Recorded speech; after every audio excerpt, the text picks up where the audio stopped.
नमस्कार। मैं doctor Bela Mathur, associate professor drawing and painting, government college Bundi.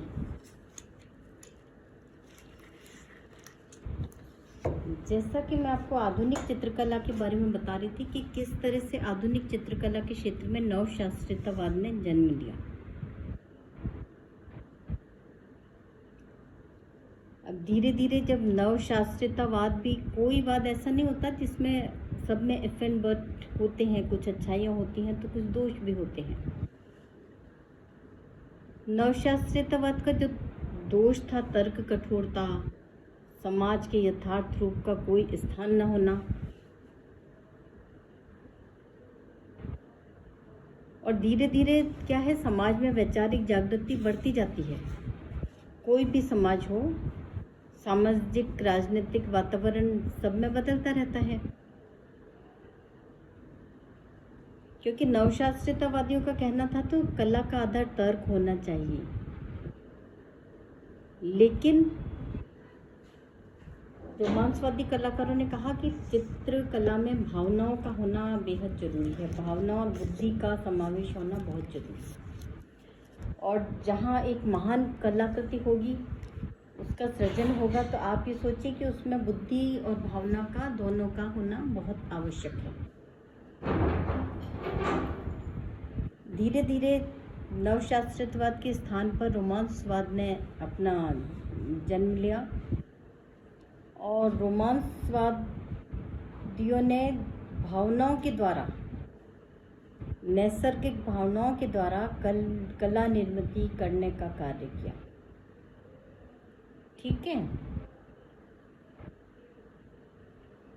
अब क्या है कि जो रोमांसवाद को, जो स्पष्ट रूप से रोमांसवाद को जन्म देने का श्रेय है, वो जेरिको को है, थियोडोर जेरिको। इससे पूर्व मैंने अपने वीडियो में आपको रोमांसवाद के बारे में काफ़ी कुछ क्लियर कर दिया था।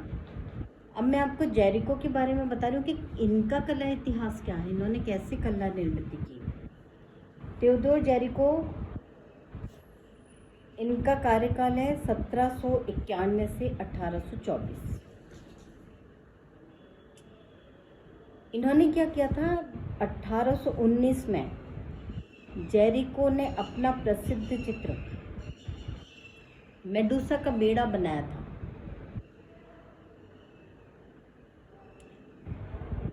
जो कि फ्रेंच की राष्ट्रीय कला प्रदर्शनी में प्रदर्शित भी किया गया था।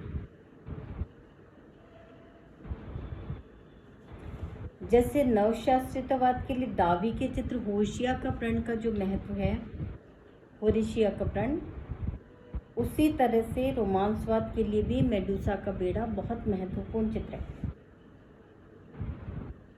मेडुसा का बेड़ा, इस चित्र में जेरिको ने मेडुसा जहाज के अधिकारियों को दोषी ठहराकर, मेडुसा जहाज के अधिकारियों को दोषी ठहराकर उनकी भर्त्सना की, आलोचना की।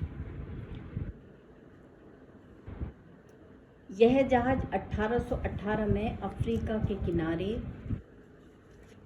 से कुछ दूर, समुद्र के किनारे से कुछ दूर दुर्घटनाग्रस्त हो गया था। जब उसके अधिकारियों ने जहाज के 100 से अधिक यात्रियों को छोटे से बेड़े से उतारकर अपने भाग्य के हवाले छोड़ दिया। 100 यात्रियों को अपने भाग्य के हवाले छोड़ दिया। 15 आदमी तो जीवित बच गए, उसमें से केवल 15 आदमी जीवित बचे, बाकी सब लोग या तो भूख से मर गए या पागल होकर मर गए। देखिए, 1818 में अफ्रीका के किनारे से कुछ दूर समुद्र में कोई जहाज दुर्घटनाग्रस्त हुआ हो, और उस समय इतना, अब तो हमारे पास आधुनिक बहुत सारे आधुनिक चीज़ें हैं कि हम ना आराम से उसका पता लगा सकते हैं, खोज कर सकते हैं वो किस जगह है, कहाँ है, वो आदमी किस जगह है। हमारे पास बहुत सारी फैसिलिटीज़ हैं, पहले इतना नहीं था। तो उस छोटे से बेड़े पर उतार कर उन्हें अपने भाग्य के हवाले छोड़ दिया उस जहाज के अधिकारियों ने। 15 आदमी उसमें जीवित बचे, बाकी या तो भूख से मर गए या पागल होकर मर गए। बचे हुए यात्रियों को एक अन्य जहाज ने देखा और उनको किनारे पर ले आया। बहुत दयनीय घटना थी, लोगों के दिलों पर भी इसका बहुत प्रभाव पड़ा, क्योंकि इतने लोग मर गए, इतने भूखे मर गए, इतने लोग कैसे वो जंगल में भटक गए होंगे, पागल हो गए होंगे, पता नहीं किस किनारे लगे होंगे, पता नहीं बच भी पाए होंगे कि नहीं। तो ये जो प्रत्यक्ष घटना थी, इसका चित्रण करने के लिए जेरिको ने दुर्घटना से बचे हुए व्यक्तियों को प्रत्यक्ष देखा और चित्रित किया। जहाज के बेड़े का नमूना एक हाथी से बनवाया, लकड़ी का जो जहाज होता है ना, उसका एक हाथी से बेड़े का नमूना बनवाया। अस्पताल में यानी रुग्णालयों में जाकर या मृत्युशैया पर जो लोग थे आदमी, उनके चित्र खींचे, लाशों के चित्र खींचे, क्योंकि कुछ लोग मर गए होंगे। अगर वो मर के लाश के रूप में परिवर्तित हो गए तो उनकी क्या दशा रही होगी, नेचुरली दयनीय रही होगी। ये सब उसने अपने मेडुसा का बेड़ा चित्र में स्पष्ट रूप से अभिव्यक्त किया है उन लोगों की मनोभावनाओं को। और इसी उद्देश्य से उन्होंने क्या किया कि वो पागल खाने गए और पागल व्यक्तियों के कुछ रेखा चित्र भी बनाए।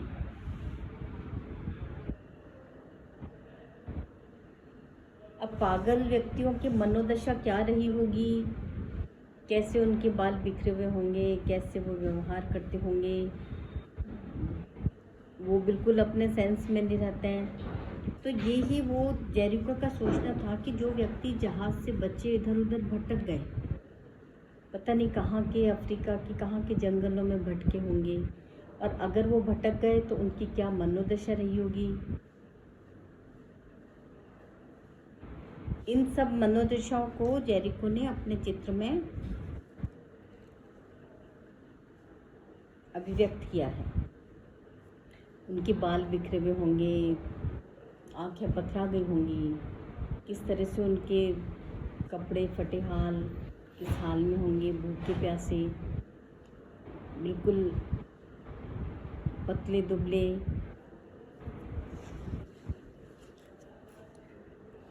किस तरह से तड़प तड़प कर अपना जीवन यापन कर रहे होंगे। इस चीज़ को जेरिको ने अपने चित्र में दर्शाया।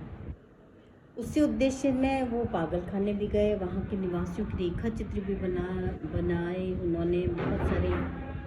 कहा जाता है कि जेरिको ने इस चित्र को बनाने के लिए, अध्ययन के लिए अपने स्वयं के घर में लाशें रखी। लाशें एक के ऊपर एक इस तरह से वो रखी गई कि वो उस दृश्य का आभास, प्रत्यक्ष आभास उन्हें हो। पड़ोसियों ने उनके खिलाफ शिकायतें भी की। मेडुसा का बेड़ा चित्र में कुछ ऐसी विशेषताएं हैं जिससे वो नवशास्त्रीयतावादी चित्रों से बिल्कुल अलग प्रतीत होता है। रोमांसवाद का ये सर्वप्रथम चित्र माना गया है। इस चित्र में जेरिको ने मानव शरीरों को ग्रीक आदर्श के अनुसार बनाने के बजाय, मानव शरीरों को बनाने के बजाय रूबेन्स की भांति गतिपूर्ण रेखाओं से अंकित किया है। आपने पहले सुना होगा, पढ़ा होगा ना कि रूबेन्स की रेखाएं बहुत अच्छी हैं, रूबेन्स के चित्र बहुत गतिपूर्ण रेखाओं द्वारा बनाए गए हैं। रूबेन्स की रेखाएं बहुत फेमस हैं, गतिपूर्ण रेखाएं हैं इनकी, वो बहुत अच्छी रेखाओं द्वारा इनके चित्र बनाए गए हैं। रेखा प्रधान चित्र हैं जिसमें रेखाओं का विशेष महत्व है। रंगों का प्रयोग परंपरागत सिद्धांतों का पालन करके करने के बजाय जो रंग इन्होंने प्रयोग किए ना, वो जो एक परंपरा से चले आ रहे थे, उन रंगों को उसका पालन करने के बजाय जेरिको ने कारुण्यपूर्ण, करुणापूर्ण जो होता है ना, मन जैसे बहुत भावुक हो जाता है, भाव प्रदर्शन इस तरह से का लक्ष्य रखकर करने का प्रयत्न किया है। रंगों का प्रयोग कारुण्यपूर्ण भाव प्रदर्शन का लक्ष्य सामने रखकर करने का प्रयत्न किया है। इस विचार से रंग योजना पर इटालियन चित्रकार कारावेजो का अनुसरण किया है उन्होंने। बेड़े के व्यक्तियों के चेहरे के भाव और जो संपूर्ण उनकी अवस्था है वो कितनी दयनीय दिखाई है इन्होंने अपने चित्रों में। वो कितना व्यक्ति एकदम सदमे में आ गए हैं, उनकी आंखें पथरा गई हैं, उनके चेहरे भावहीन हो गए हैं, एकदम डर है उनके चेहरे पे। बेड़े के व्यक्तियों के चेहरे और भाव और उनकी कहना चाहिए कि संपूर्ण अवस्था ही बहुत दयनीय दिखाई दी है इस चित्र में। चित्र संयोजन में तिरछी रेखाओं का अनोखा प्रयोग करके मानव कृतियों को सजीव बनाए गए हैं। तिरछी रेखाओं का प्रयोग करके मानव कृतियों को सजीव बनाया गया है। नवशास्त्रीयतावाद के समिति युक्त चित्र संयोजन के नियमों को समाप्त कर दिया गया है। तभी इन्होंने नवशास्त्रीयतावाद के स्थान पर रोमांसवाद ने जन्म लिया। और मैं बता रही थी आपको कि मानव शरीर जो है उसको बड़ा ऊबड़ खाबड़ ढंग से इन्होंने चित्रित किया है, जिससे उसकी जो करुण जो अवस्था है उसको ये दर्शा सकें। क्योंकि जो ये करुण अवस्था दिखाना चाह रहे थे ना उस दृश्य की, उसके परिणाम को ये दर्शकों के सामने रखना चाहते हैं। जो ये अभिव्यक्त करना चाहते हैं वो ये है कि मानव के मन की जो करुणा है, जो दयनीय स्थिति है, उसको ये अपने चित्रों में अभिव्यक्त करना चाहते हैं। और यही इन्होंने किया। जो विचार नवशास्त्रीयतावादी चित्रकारों के मन में कभी नहीं आ सकता था। देखिए, उन्होंने तो ग्रीक मूर्तियों की प्रतिकृति की थी ना। इस तरह की भावनाएं, इस तरह से लोगों का जो उनके चेहरे के भाव हैं या वो जो स्थिति थी उसका करुणापूर्ण दृश्य चित्रित करना, नवशास्त्रीयतावादियों ने तो ऐसा प्रयास ही नहीं किया था। तभी रोमांसवाद आगे निकलता चला गया। जो विचार नवशास्त्रीयतावादियों के मन में नहीं था वह रोमांसवादियों ने अपने चित्रों में दर्शाया है। तूलिका संचालन और अंकन पद्धति में अनोखा जोश है। ब्रश जो चलाते हैं ना, तूलिका संचालन और जो अंकन पद्धति है उसमें बहुत जोशपूर्ण है इनकी अंकन पद्धति। बहुत अच्छी जेरिको के इस चित्र को प्रतिष्ठित कलाकारों और कला समीक्षकों ने कटु आलोचना भी की, किंतु उस करुणाजनक जो सत्य घटना का प्रत्यक्ष चित्रण देखने के लिए दर्शकों की भीड़ उमड़ पड़ी।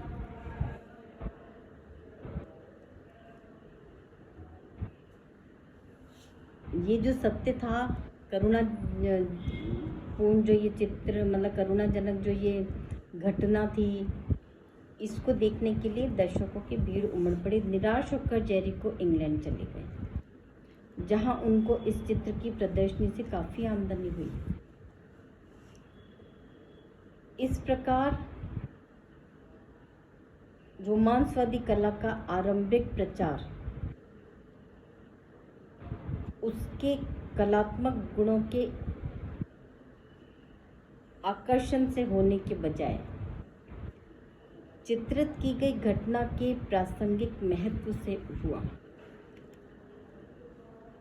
जैरुक्यो का ये जो चित्र था, इसका प्रारंभिक प्रचार क्या हुआ कि आकर्षण होने के कारण नहीं, बल्कि ये जो घटना जो थी ना, इसका महत्व जो था, उस वजह से इनका चित्र काफ़ी प्रसिद्ध हुआ। धन्यवाद।